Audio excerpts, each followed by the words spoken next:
Mobland episode 10 just aired, the season finale, and it absolutely nailed it. Such a good episode. Probably my favorite show of the year, and it's kind of hard to imagine it being beat at this point, even though we're only halfway through. So many things feel conclusive and satisfactory enough, but there's plenty left to do for the show or the series as a whole. And now that the pieces are kind of in place, I can't wait to see what comes next. Let's just get into it. Paddy Considine, I said, stole episode 9 for me with his performance in dealing with Rusby. And we start off with the finish of that part of his story so that he can move into a new mode. And there is a bit of a kind of sad irony here where Rusby told him that the other guy that talked to him said it was therapeutic, and Kevin laughed in his face. But now that he shot him, he's talking to his corpse, and it is a very therapeutic thing where later in the episode, he says it feels like a cloud has been lifted. And this show, performance-wise, I think you could legitimately pick any of the main cast, like Kevin, Conrad, Maeve, Eddie, Harry. And if you said they were your favorite performer, I think it would be justified. They've all been so good this season. But here, Kevin finally says all the quiet parts out loud. He talks about how he tried to avoid his dad. He was scared of him. He was always worried about his mom because she was like a shark and would just eat your ass from under the water and you would never see it coming. He openly says that Eddie is his brother, even though he tried to raise him like a son. And he talks about doing all the dad things you're supposed to do. It's really interesting because he's been the most well-adjusted character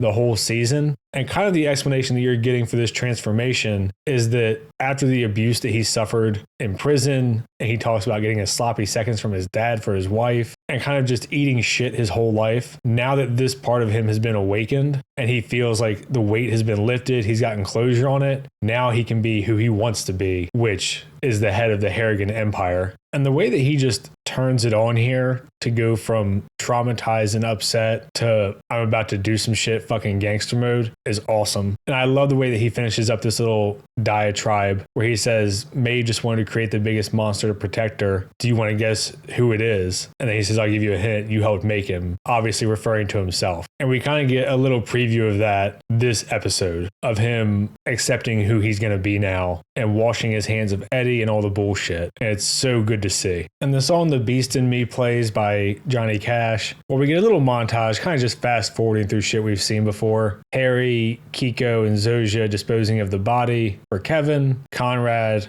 getting into his prison cell, Eddie, Bella, Jan, and Gina getting relocated to a safe house, and just another kind of typical thing you'd expect in a quality show where they communicate a ton just in body language and looks at each other. And right away, we go back to Harry having to deal with the rat lawyer, O'Hara. They actually say O'Hara. I don't know if that's an accent thing or if it's actually a different pronunciation. Either way, I mentioned last episode that I was going to be sad to see her die because she's hot. And I thought for sure Harry would just kind of be like, oh, a rat, time to exterminate, done with it. But obviously his character is a lot more clever than that. So what he ends up doing is asking if Richie fully believes in her and deciding to use that to try to win the war with the Stevensons on behalf of the Harrigans. So the gist of their conversation boils down to, yes, Richie trusts her. Sometimes they meet alone, and where. So he tells her, set up a meeting at your office with Richie. Let me know the time. I'll show up and deal with him when he's alone. And she obviously agrees because she pretty much has no choice. And Kevin and Harry have a little conversation where Kevin is asking how much Harry knew about the stuff with him in prison, about Eddie not being his son. And he doesn't know about the prison rape, but he did know about Eddie. And he says that Bella told him. And this kind of circles back around to the early season shit when Bella kept trying to sleep with Harry. And Kevin asked, why were you at Bella's room that night when I came up? And Harry's like, is that a serious question? And Kevin's like, no. And Harry's kind of like, focus. Like, we need to deal with all this bullshit at hand.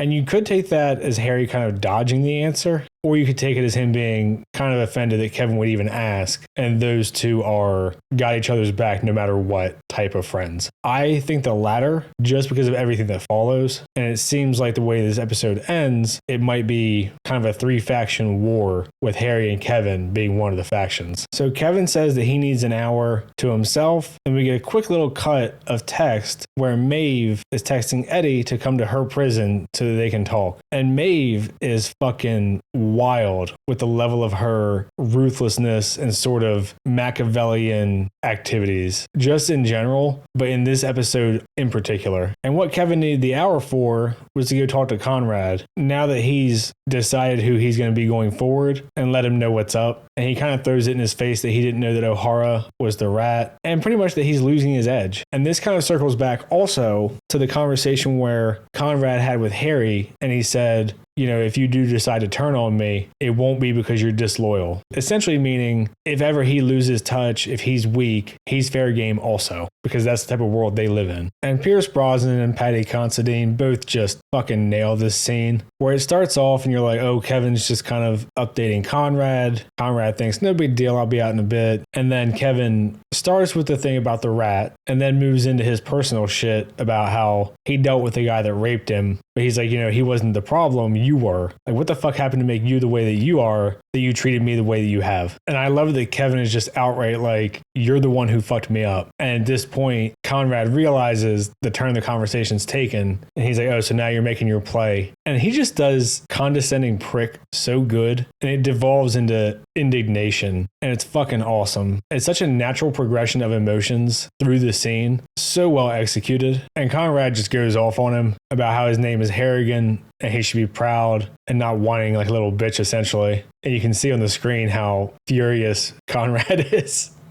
But he finally does answer the question, and he says that 1,000 men made him, and they're in the ground because he fucking put them there. Essentially, what fucked him up was the journey to get to the top. God, I just love the way this scene is written so much, where Kevin kind of backs off for a minute, and he's like, you know, Brendan just wanted your love. And you can see Conrad kind of like lip quivering, and he's clearly upset by it, but he's trying to remain pissed off and focused. And then Kevin throws it in his face that Eddie is his son, and that Eddie is his problem now. And Kevin just finally says, the gloves are off, I'm done pretending, when you get out, it's my world now, and that he's going to restore the Harrigan name to what it was, not what Conrad has let it devolve into, which is just madness and chaos, because he seems completely insane all the time. And Conrad, seemingly running out of things to say, says Bella, does she still have a nice tight one? This is fucked up, but I kind of can't help but laugh, because he says nice and warm and wet, and then does like the tongue, like slithering thing.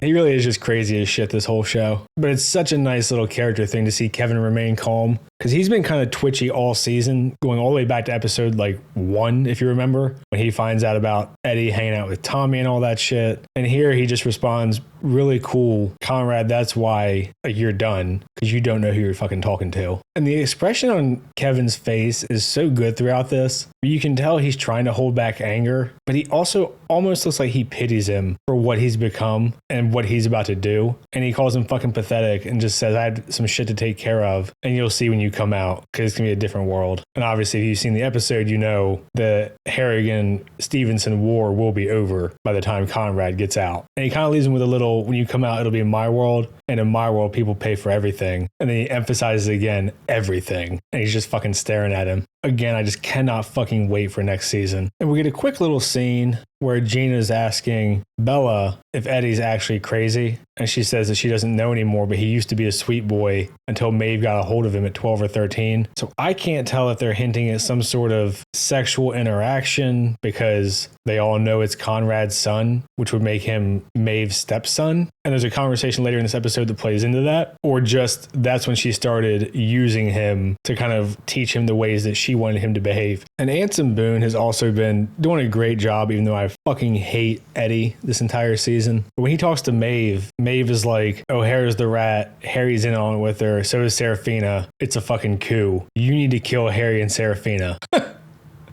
And it's interesting that he's kind of naive in some ways because he is crazy. That he's like, should we be having this conversation on a fucking prison phone? And then Maeve says, it's your world to take over. You'll be king and I'll be queen. And he says, in what sense queen? You're my nan. And she feigns that she's surprised that Eddie doesn't realize Conrad is his dad. But this is so fucking gross that there's literally 2 women in the show that might be using a father-son duo for power grabs within the family. Although Bella, to be fair, is much stranger and not as in control as Maeve is. And then obviously just the whole optics of, you know, a 70-something-year-old lady trying to get her 20-year-old stepson to put it in her. Rivals the best of Rule 34 right there. And Maeve also points out in that conversation that Harry let Alice escape with the DNA to plant the evidence. So she is not stupid. She's just a malicious cunt. And Kat calls Serafina and just starts talking about Conrad and Maeve being in prison and the power shift. And Serafina's like, who's this?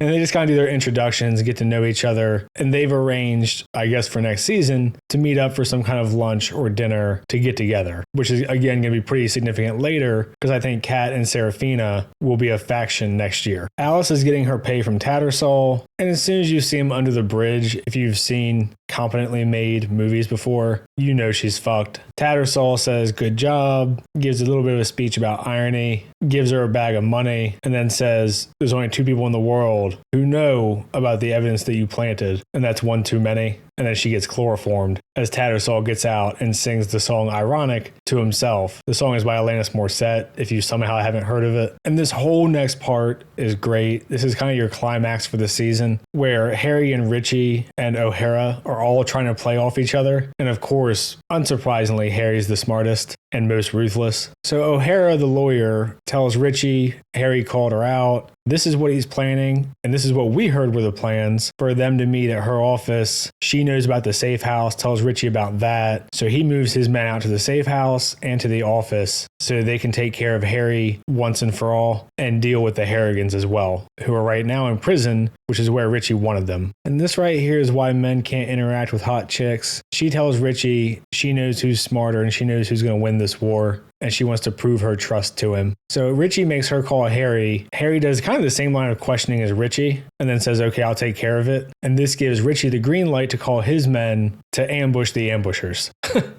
And also take out the family on the side at the safe house and be done with the Harrigans all in one go. So immediately, Harry calls Kiko and Zosha and is like, go move them out of the house and get set up. So you see everyone getting into position, including Harry and Kevin, who are supposed to be going to O'Hara's office to get Richie. But again, obviously Harry's too clever for that. And we see Paul outside of O'Hara's office watching Richie's men pull up. And as soon as we see it, I was like, oh, he rigged it with bombs, because he did that earlier in the season to Vron. It's so nice when you understand the characters well enough to see where shit's going, but there's still a lot of tension and it's still awesome when it happens. Richie's men call on their setup. So Richie's like, your turn. And O'Hara calls Harry and she's like, I'm in my office. He says 5 minutes away. And then Richie calls his men, gives them the heads up that Harry and Kevin are on the way. And we see Bella finally got her revenge on her dad. And we also find out this episode that her dad raped her as a kid, which is why she hates him so much. And then Eddie confronts her, calls her a whore, and says that she listens to him from now. And she's like, no, I love you. Like, you're my son. Nothing else is going to change that. And it seems like he forgives her, and then he tries to strangle her because he's fucking gangster Joffrey. Zosha and Kiko break it up. Zosha punches Eddie, which I assume will come into play next season. And you can tell he's already pissed off about it. But he just kind of fucks off and is gone for the episode. I'm assuming that we're going to see him reunite with Conrad and Maeve, and that they'll be the third faction next season. Richie's men show up to the safe house. It's empty. And at the same time, we see Paul, and poor Paul, he's just kind of the butt of all the jokes, giving himself like a little cool narrative and then pushing his trigger to blow up the device in O'Hara's office and do the cool guys walk away from explosions thing. But then it doesn't work, so he freaks out. So he has to run back out there and keep clicking it until it goes off. And after he stumbles away and he's like, oh fuck, you can see him slicking his hair back like just another day at the office.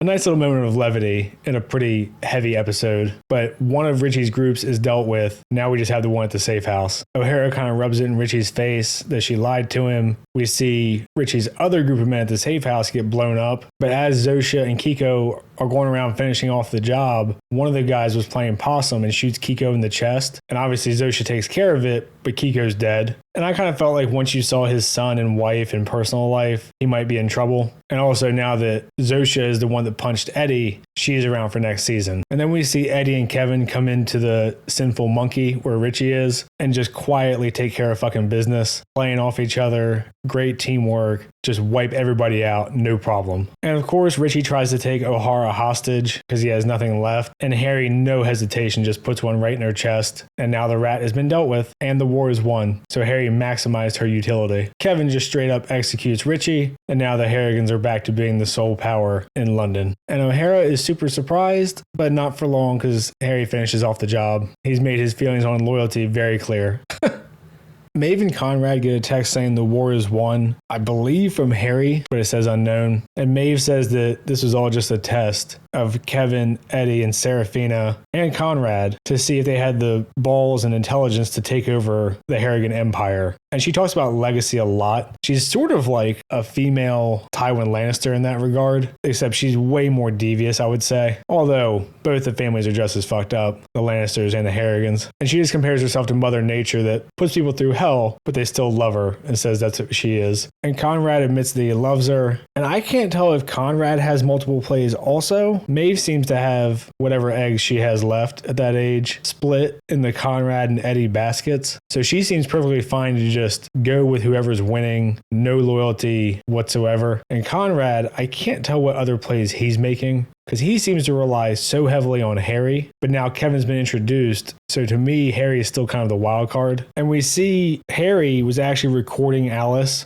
when she admitted to planting the DNA in the Harrigan house. And Harry's talking to Kevin, and he's like, well, that's probably enough to get him out, right? And Kevin says, yeah, we could give the evidence to him, but maybe we should leave him in there for a week or two. Fuck him. So I can't tell if he's just going to hold on to it, or if he actually will get them out, if they'll agree to be under his control. And then we get a nice little bit of dark humor here from Harry, where he's kind of like, yeah, we need time to find a new lawyer anyway. Jan and Gina go back to the safe house along with Bella. Eddie's nowhere to be found, and Zosha gets him out of there, but they still see all the bodies and carnage, which is going to be very important for Harry's last scene. Tattersall's pissed when he finds Richie dead. I can't tell if he gives a shit about Richie or just wanted the accolade of getting the Harrigans under arrest or wiping both gangs out, and now it's all gone. And I'm curious to see if this plotline continues next season at all, or if it's more just the gangsters. So we kind of see Serafina, Bella, Jan, Gina all going to get set back up in the house. Johnny Cash song plays again, and we're kind of winding down now for the next season. Harry's meeting with Kat, and I do love this conversation too. He still manages to get a couple good lines in here right before the end. But what it boils down to is he says that he's loyal, Kevin's his friend, and he's not going to work for Kat McAllister, and he's not going to turn on the Harrigans so that she can kill all of them. And she kind of sums up what's going on, and he doesn't correct her. And I also love that she pretends not to know Serafina's name, as if she's never talked to her before. Everyone in the show is just so sneaky all the time. But she says you live in a world where you can ask Kat McAllister for favors and then tell her to go fuck herself. She's very clearly pissed at this. And then he says it's just about loyalty and he wants that to be respected. And then she says the ship is going down and then switches to a plane going down. And we get that little callback to his talk earlier in the season where he says, ship or plane? And she's like, are you fucking with me? And he essentially says, look, Kevin's my friend. We're going to deal with Conrad and Maeve. The answer is no. And then she's like, your whole family's in danger. And he says, which family? Again, kind of a callback to previous conversation with Jan and Gina, where they say that the Harrigans are more family to him than they are. And this line just fucking killed me, especially with his delivery. And he says, that world where you mentioned that I tell you to go fuck yourself? Yeah, that world is this world. And his delivery is so serious and dry. I just fucking lost it. We see Kevin get back. Bella asks if they won the war. And Kevin says, we won the battle. The war's not even started. And then she says that she knew about what happened to him because he talks in his sleep. And this is where she talks about her dad raping her. And she says that she's with him all the way. And I'm really curious to see if this comes back into play now later on, where she's got Eddie on one side and Kevin on the other. And if she has any loyalty to who it is, especially after we just saw Eddie try to strangle her. And then Jan finally fucking just snaps at Harry, where he's acting all normal. And she's like, I just saw a bunch of dead bodies. You just told me you killed a guy. And now you're wanting to just sit down for dinner and go home. I can't take it anymore. Gina and I can't live like this. Like, she just unloads everything. And then he offers to help her because she cuts her finger making dinner. And she accidentally stabs him in the fucking chest. And he's like, calmly walks it off and sits down. And he's like, oh, we're fine. Fuck. And he's like, well, now you have my complete attention, which is really funny as a kind of way to initiate them resolving their relationship issues when she's been complaining all season about his attention lying everywhere but home. And I guess maybe if they can't afford to get Tom Hardy back for some reason, this would be a way to write him off. But I would be shocked by that. And then we see Conrad is beloved in prison, and this is where we end. I can't tell if next season we're going to see Conrad doing kind of the Kingpin thing where he's running shit from prison, including the prison itself, or if he'll just be in there for a bit, reunite with Maeve and Eddie, and then we'll get our faction war between Conrad, Maeve, Eddie versus Kevin and Harry versus Kat and Serafina. I fucking love this season. I thought it was a great first season, probably the best show of the year. And if they can knock out like 2 more seasons of this level and wrap the story up, it'll be one of the fucking best shows in a long time. But we've also all seen how season 2 goes sometimes. That seems to be more a Netflix trend when their executives or whoever seem to get more involved. So I'm hoping that Guy Ritchie has enough clout and Paramount trusts him enough to just say, do your thing. And he just tells the story that he wants to tell because he's very clearly got a lot of shit set up, even while we're getting payoffs in this finale. But yeah, man, I feel like I've gushed about this enough. If you haven't watched it, but for some reason watched a finale review video, go watch the whole fucking show. If you've seen it, let me know what you think. Try to respond to comments that aren't just insults. Like and subscribe and all that shit. Thanks. See ya.